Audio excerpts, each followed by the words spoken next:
गृह मंत्रालय ने पत्र द्वारा राज्य सरकारों से अनुरोध किया है कि वे सुनिश्चित करें कि किसी भी हालात में प्रवासी श्रमिक सड़क और रेलवे पटरियों का सहारा ना लें।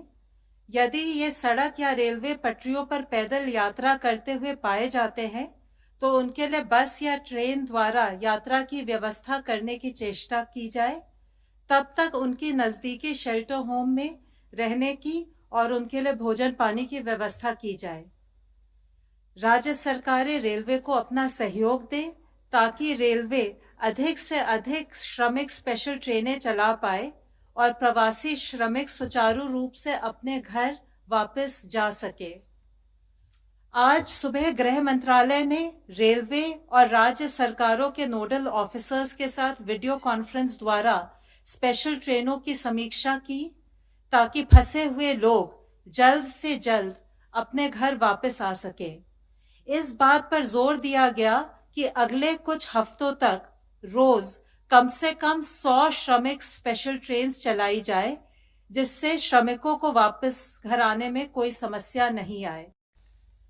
भारतीय रेल 12 मई से चरणबद्ध तरीके से पैसेंजर ट्रेन्स का परिचालन फिर से आरंभ कर रही है। ये ट्रेनें नई दिल्ली रेलवे स्टेशन से स्पेशल ट्रेन्स के रूप में 15 डेस्टिनेशंस के लिए चलेगी। गृह मंत्रालय ने आज आपदा प्रबंधन अधिनियम के अंतर्गत ट्रेन द्वारा लोगों की आवाजाही के संदर्भ में एसओपी जारी की है, जिसके तहत ट्रेन्स के शेड्यूल, टिकट्स की बुकिंग एवं लोगों की आवाजाही से संबंधित प्रक्रिया इत्यादि के बारे में रेलवेज व्यापक प्रचार करेगी। कंफर्म्ड ई टिकट होने पर ही पैसेंजर रेलवे स्टेशन में एंट्री प्राप्त कर सकता है। इस कंफर्म्ड ई टिकट के आधार पर वह स्टेशन तक आ सकता है। उसे अलग से कर्फ्यू पास वगैरह लेने की जरूरत नहीं।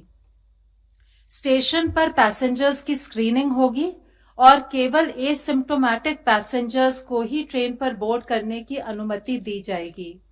पैसेंजर्स को हर समय फेस मास्क या फेस कवर पहनना होगा। उन्हें सोशल डिस्टेंसिंग का अनुपालन करना होगा। गंतव्य पर पहुंचने पर यात्री को राज्य सरकार द्वारा पारित किए गए हेल्थ प्रोटोकॉल्स का अनुपालन करना होगा। देश में अब तक 20,917 लोग कोविड-19 से क्योर हो चुके हैं और 44,029 केसेस एक्टिव मेडिकल सुपरविजन में हैं।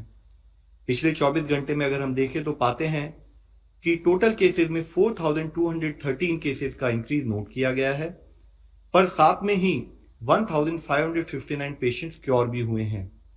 इस तरीके से हम देखें तो पाते हैं कि हमारा टोटल रिकवरी रेट अब 31.15% हो चुका है। कुल कंफर्म केसेस की संख्या इस समय 67,152 है। स्वास्थ्य मंत्रालय ने 8 मई को कंफर्म कोविड-19 पेशेंट्स के लिए एक रिवाइज्ड डिस्चार्ज पॉलिसी भी जारी की है।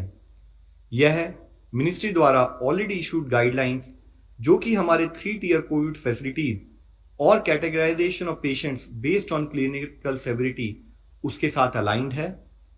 पहले जो क्राइटेरिया था कि या तो चेस्ट रेडियोग्राफ क्लियर होना चाहिए या 2 कॉन्जिक्यूटिव आरटी-पीसीआर टेस्ट नेगेटिव होने चाहिए, उसके भिन्न होते हुए नई डिस्चार्ज पॉलिसी के अनुसार जो केसेस जो कि माइल्ड हैं, वेरी माइल्ड हैं या प्री सिम्टोमेटिक केसेस हैं और कोविड केयर फैसिलिटी में एडमिट हैं, अगर सिम्टम की शुरुआत के 10 दिनों में उनको 3 दिन तक फीवर ना हो तो उन्हें डिस्चार्ज किया जा सकता है।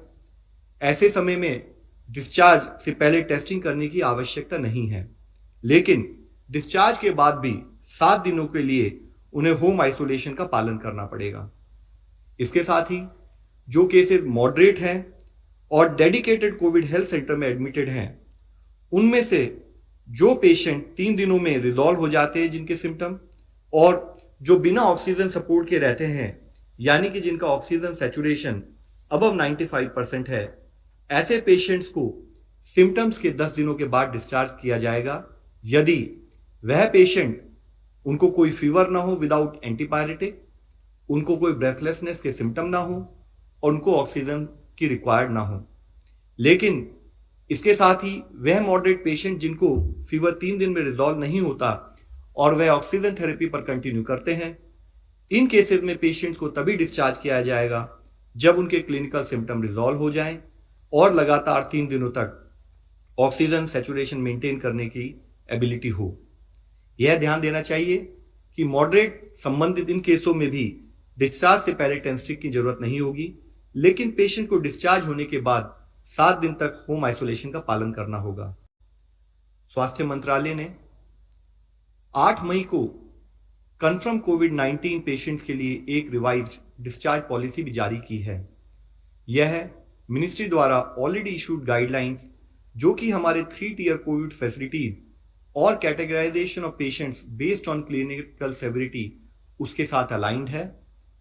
पहले जो क्राइटेरिया था कि या तो चेस्ट रेडियोग्राफ क्लियर होना चाहिए या 2 कॉन्जिक्यूटिव RT-PCR टेस्ट नेगेटिव होने चाहिए, उसके भिन्न होते हुए नई डिस्चार्ज पॉलिसी के अनुसार जो केसेस जो कि माइल्ड हैं, वेरी माइल्ड हैं या प्री सिम्टोमेटिक केसेस हैं और कोविड केयर फैसिलिटी में एडमिट हैं, अगर सिम्टम की शुरुआत के 10 दिनों में उनको 3 दिन तक फीवर ना हो तो उन्हें डिस्चार्ज किया जा सकता है।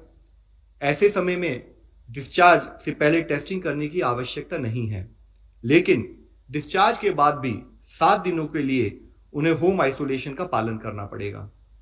इसके साथ ही जो केसेस मॉडरेट हैं और डेडिकेटेड कोविड हेल्थ सेंटर में एडमिटेड हैं, उनमें से जो पेशेंट 3 दिनों में रिजॉल्व हो जाते हैं जिनके सिम्टम, और जो बिना ऑक्सीजन सपोर्ट के रहते हैं, यानी कि जिनका ऑक्सीजन सैचुरेशन अबव 95% है, ऐसे पेशेंट्स को सिम्टम्स के 10 दिनों के बाद डिस्चार्ज किया जाएगा यदि वह पेशेंट, उनको कोई फीवर ना हो विदाउट एंटीपायरेटिक, उनको कोई ब्रेथलेसनेस के सिम्टम ना हो और उनको ऑक्सीजन की रिक्वायर्ड ना हो। लेकिन इसके साथ ही वह मॉडरेट पेशेंट जिनको फीवर 3 दिन में रिजॉल्व नहीं होता और वह ऑक्सीजन थेरेपी पर कंटिन्यू करते हैं, इन केसेस में पेशेंट्स को तभी डिस्चार्ज किया जाएगा जब उनके क्लिनिकल सिम्टम रिजॉल्व हो जाएं और लगातार 3 दिनों तक ऑक्सीजन सैचुरेशन मेंटेन करने की एबिलिटी हो। यह ध्यान देना चाहिए कि मॉडरेट संबंधित इन केसों में भी डिस्चार्ज से पहले 10 स्टिक की जरूरत नहीं होगी, लेकिन पेशेंट को डिस्चार्ज होने के बाद 7 दिन तक होम आइसोलेशन का पालन करना होगा। हम ऑनलाइन क्वेश्चन लेते हैं। There are some media reports today that religion based mapping is being done. Is there any truth, Mr. Agarwal, in this? Sir, ऐसी कोई भी न्यूज है वह नितांत अनुचित है। It is a very irresponsible news. माननीय सुप्रीम कोर्ट ने क्लियरली कहा है कि कोई भी फेक न्यूज पब्लिश ना की जाए, प्रॉपरली फैक्ट्स चेक करते हुए न्यूज को पब्लिश किया जाए। कोई भी भ्रम, भय और आशंका किसी को नहीं फैलानी है। आज तो और भी जरूरत है कि समाज में हम सबको जोड़कर आगे चलें, तो इसलिए मैं अपील करूंगा कि इस टाइप की कोई भी न्यूज, कोई भी नॉन फैक्चुअल न्यूज, कृपा करके उसको ना बढ़ावा दें, उसको ना फैलने दें। साथ में हमें यह समझना जरूरी है कि यह बीमारी किसी भी धर्म को, किसी भी रेस को, किसी भी एरिया को देखकर नहीं आती। यह बीमारी तभी आएगी जब हम कोई लापरवाही करते हैं, डूज एंड डोंट्स का फॉलो नहीं करते हैं, तभी हमें बीमारी लगेगी। हमारे लिए जरूरी है कि हम मीडिया के थ्रू कम्युनिटी से बात करें, सबसे बात करके उनको समझाएं कि क्या डूज एंड डोंट्स फॉलो करने हैं।